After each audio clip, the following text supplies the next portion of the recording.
Assalamualaikum warahmatullahi wabarakatuh. Alhamdulillah wassalatu wassalamu ala rasulillah. La hawla wa la quwwata illa billah. Asyhadu an la ilaha illallah wa asyhadu anna Muhammadar Rasulullah. Allahumma shalli wa sallim ala sayyidina Muhammad wa ala ali sayyidina Muhammad. Kama shallaita ala sayyidina Ibrahim wa ala ali sayyidina Ibrahim. Wa barik ala sayyidina Muhammad wa ala ali sayyidina Muhammad. Kama barakta ala sayyidina Ibrahim wa ala ali sayyidina Ibrahim fil alamin innaka Hamidum Majid. A'udzu billahi minasyaitonir rajim. Bismillahirrahmanirrahim. Lam yakunil ladina kafaru min ahlil kitabi wal musyrikina munfakina hatta ta'tiyahumul bayyinah. Sadaqallahu azim, sadaqallahu ala Rasulillah sallallahu alaihi wasallam.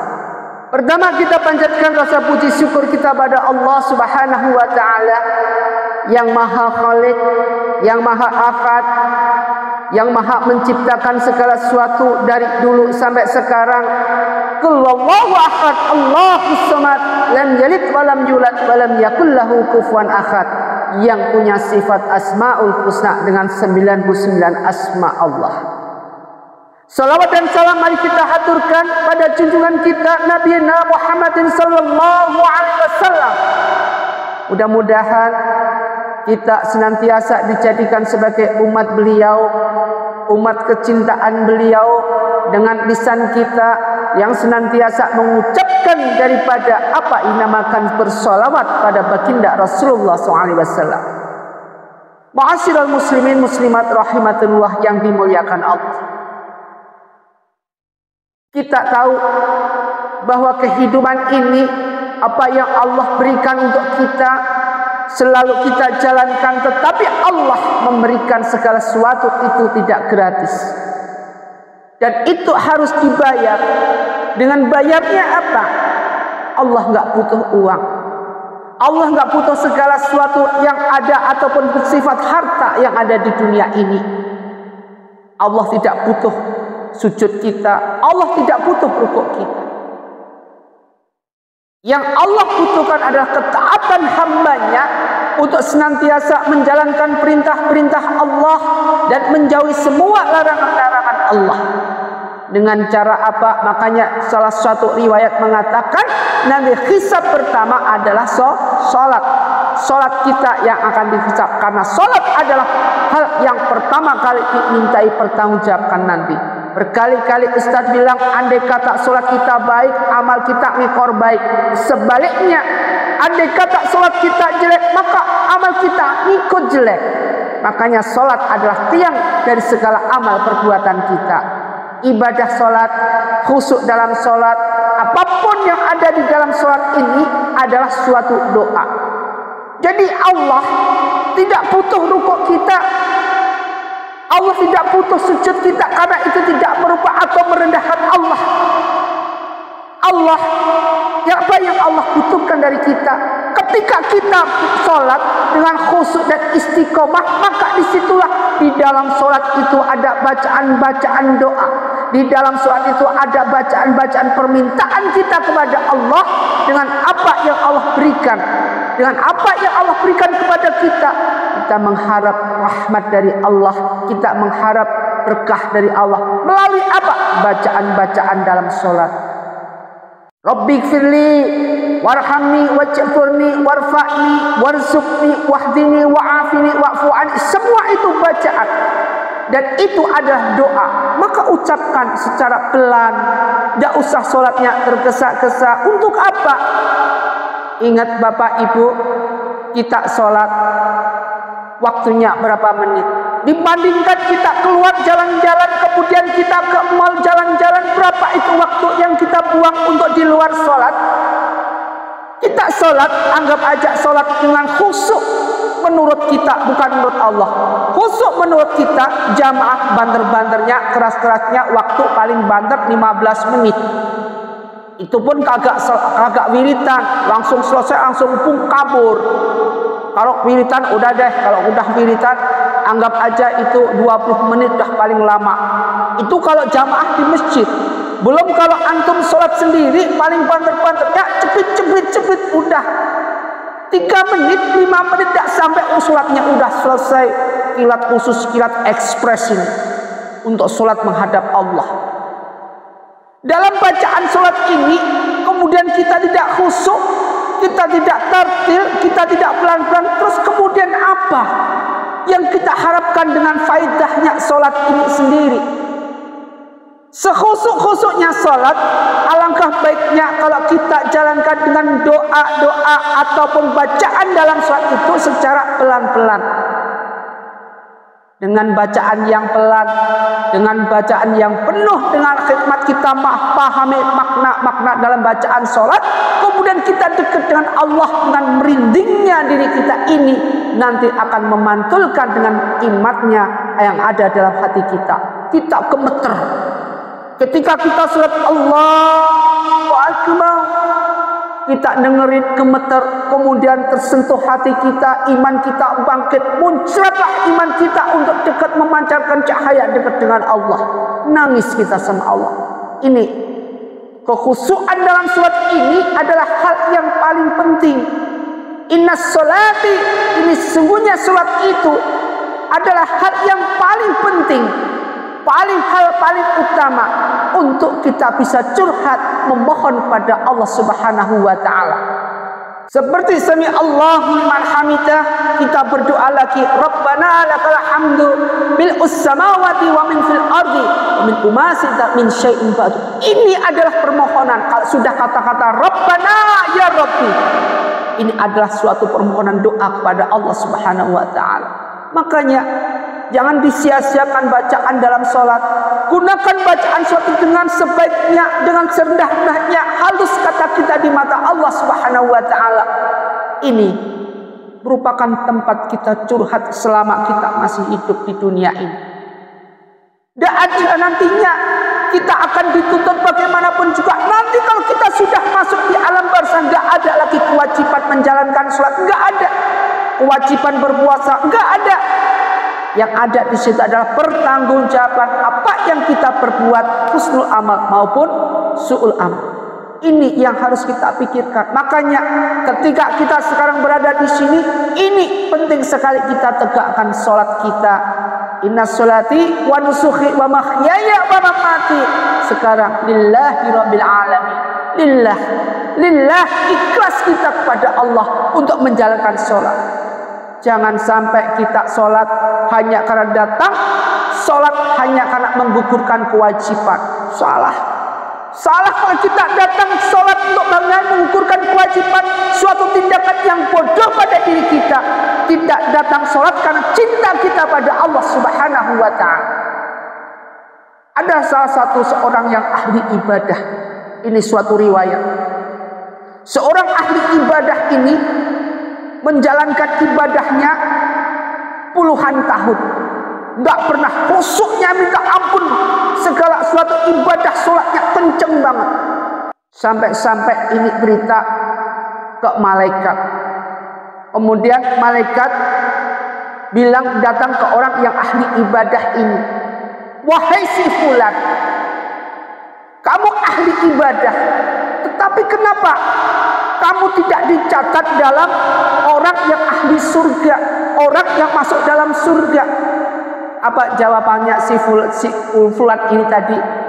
Dia menjawab dengan pertanyaan malaikat ini tadi dengan jawaban, aku menjalankan sholat bukan karena aku menjalankan perintah Allah, bukan karena aku menjalankan apapun yang diperintahkan Allah. Aku menjalankan sholat karena cintaku sama Allah Subhanahu wa ta'ala. Kemudian malaikat bingung, balik lagi menghadap Allah. Kemudian, ya Allah, ya Rabbi, kenapa si fulan ini ahli ibadah puluhan tahun, kenapa tidak ada catatannya di dalam listnya itu, tidak ada dia masuk surga? Jawaban Allah adalah karena dia dulu waktu umur 16 tahun hanya mengatakan kepada kedua orang tuanya. Hanya mengatakan kepada kedua orang tuanya, dia ibadah, kemudian dia masuk dalam list masuk ahli surga. Kemudian malaikat datang lagi, si fulan ini yang ahli ibadah.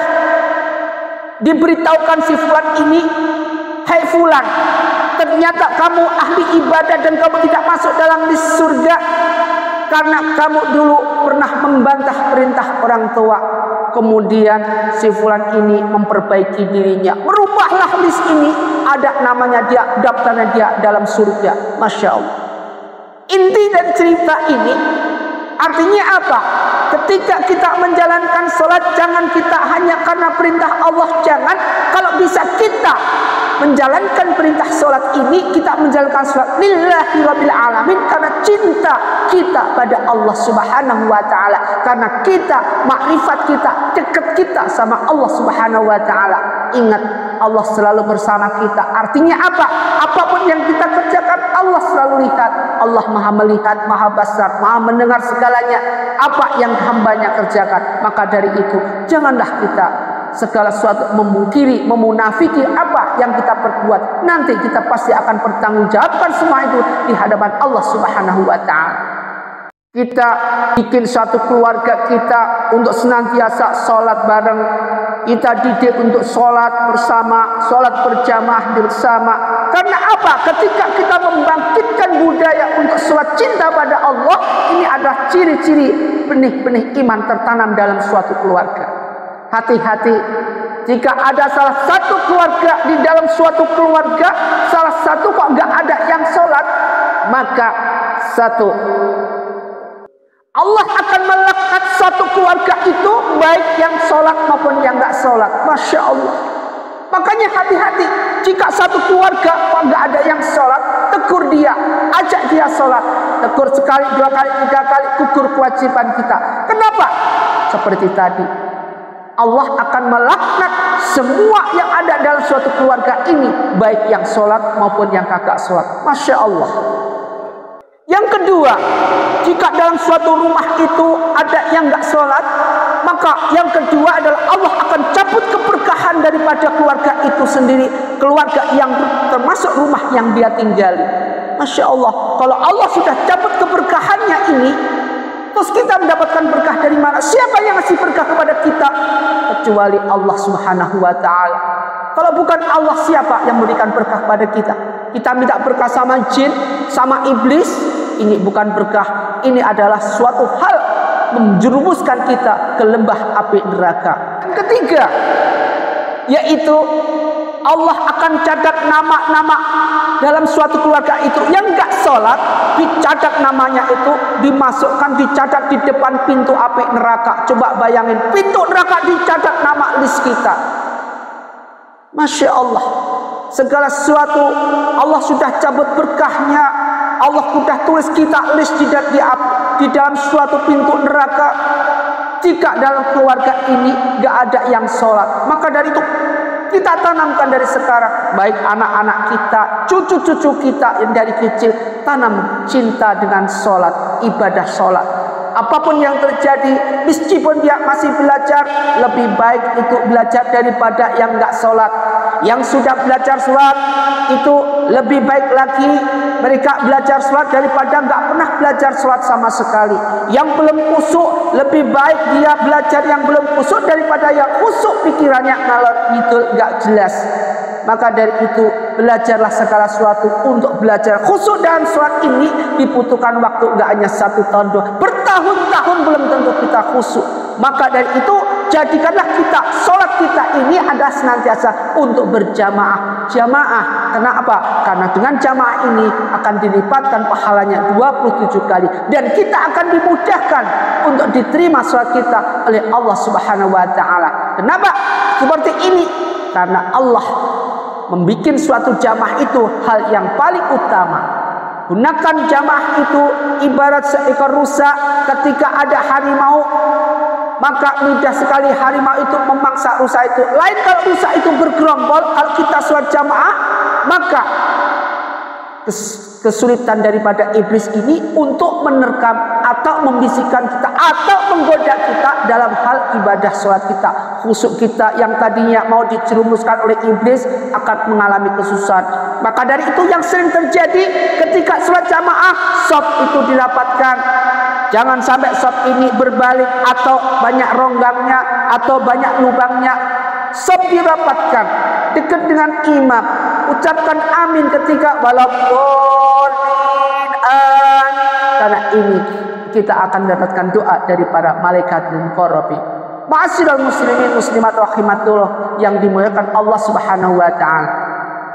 Mudah-mudahan apa yang kita kaji hari ini tentang babakan salat, karena yaitu intinya jangan sampai keluarga kita, dalam lingkungan keluarga kita ada yang enggak salat, karena imbasnya seperti tadi yang Ustadz bilangin, yaitu dicabut berkahnya kita, ditulis list kita di depan api neraka keluarga-keluarga yang enggak sholat. Kita ingetin mereka, kita tegur mereka, supaya apa? Supaya kita semua menjadi keluarga sakinah, mawaddah, warahmah, fid dini wa dunya wal akhirah. Tidak ada kesalahan atau kebenaran yang hakiki yang terdapat pada diri manusia. Senantiasa apa yang manusia lakukan selalu dalam melewati jalur-jalur kesalahan, jalur-jalur garis merah. Maka dari itu sholat adalah merupakan tiang bagaimana kita supaya kita bisa menuju garis hijau sesuai yang dikehendaki oleh Allah Subhanahu wa taala. Mudah-mudahan apa yang kita kaji hari ini bermanfaat dan merupakan suatu ilmu tambahan ilmu buat kita. Dan ingat, perbanyak kita senantiasa dalam lisan kini senantiasa bertasbih. Jalankan dengan amalan yang Ustadz berikan ini, jalankan. Ingat ya, Ustadz berikan suatu amalan, jalankan ini. Baca sholawat dan baca tasbih malaikat. Apa itu tasbih malaikat? Tasbih malaikat adalah subhanallah wa bihamdihi subhanallahil azim. Ucapkan atau baca amalkan 100 kali setelah sholat qobliyah subuh. Ya, ingat, setelah sholat qobliyah subuh baca tasbih malaikat ini 100 kali. Kau usah banyak-banyak, 100 kali istiqomah tiap hari. Insya Allah kalau antum menjalankan sholat qobliyah subuh ini lebih baik daripada dunia dan seisinya, harta semuanya ini, dan kemudian dilanjut dengan 100 kali baca tasbih malaikat, insya Allah segala kesulitan antum akan Allah hilangkan. Allah angkat segala kesulitan antum, apalagi hutang piutang antum, semua Allah angkat dan Allah akan selesaikan dengan cara Allah, bukan cara iblis. Ma'asyiral muslim muslimat yang dirahmati Allah, mudah-mudahan amalan ini bermanfaat dan mudah-mudahan apa yang kita kaji yang berhubungan dengan sholat kita ini senantiasa kita dirindukan oleh baginda Rasulullah SAW sesuai dengan ajaran-ajaran apa yang Rasulullah ajarkan tentang sholat kepada umatnya. Ma'asyiral muslimin muslimat rahimatullah dimuliakan Allah, mari apapun yang kita pelajari senantiasa tidak pernah terbebani pada pikiran kita untuk belajar ilmu-ilmu Allah, untuk belajar bertasbih, untuk belajar membaca sholawat, untuk belajar segala apa yang Allah sudah perintahkan kepada kita. Ma'asyiral muslimin muslimat rahimatullah, mari kita berzikir pada Allah Subhanahu wa taala. Subhanallah walhamdulillah wala ilaha illallah wallahu akbar. Subhanallah walhamdulillah wala ilaha illallah wallahu akbar. Subhanallah walhamdulillah wala ilaha illallah wallahu akbar. Subhanallah walhamdulillah wala ilaha illallah wallahu akbar. Subhanallah walhamdulillah wala ilaha illallah wallahu akbar. Cinta kita pada Allah senantiasa kita bangkitkan, makrifat kita pada Allah sampai kita meneteskan air mata, sampai benar-benar tersentuh hati kita untuk Allah ada dalam hati kita, untuk Allah ada dalam iman kita, sehingga iman hati dalam qalbi ini terisi penuh dengan nama-nama Allah, terisi penuh dengan sifat-sifat Allah, sehingga pikiran kita tidak melayang kanan kiri. Inilah yang dinamakan dengan khusyuk. Ketika kita menjalankan sholat, tidak ada terfikirkan di luar pikiran kita kecuali cinta pada Allah Subhanahu wa Ta'ala. Di dalam bacaan sholat kita bisa menangis, bukan menangis karena duniawi, bukan, tetapi kita menangis karena kita banyak dosa, kita banyak kekhilafan, dan kita selalu berbuat salah dan salah. Tidak pernah kita tertanamkan untuk menanam suatu pahala di hadapan Allah Subhanahu wa Ta'ala. Semoga apa yang kita lakukan, ibadah sholat kita senantiasa akan diterima oleh Allah Subhanahu wa Ta'ala sebagai bentuk amalan husnul amal yang paling utama nanti di yaumul hisab. Amin ya rabbal alamin. Semoga bermanfaat. Wabillahi taufiq wal hidayah. Wassalamualaikum warahmatullahi wabarakatuh.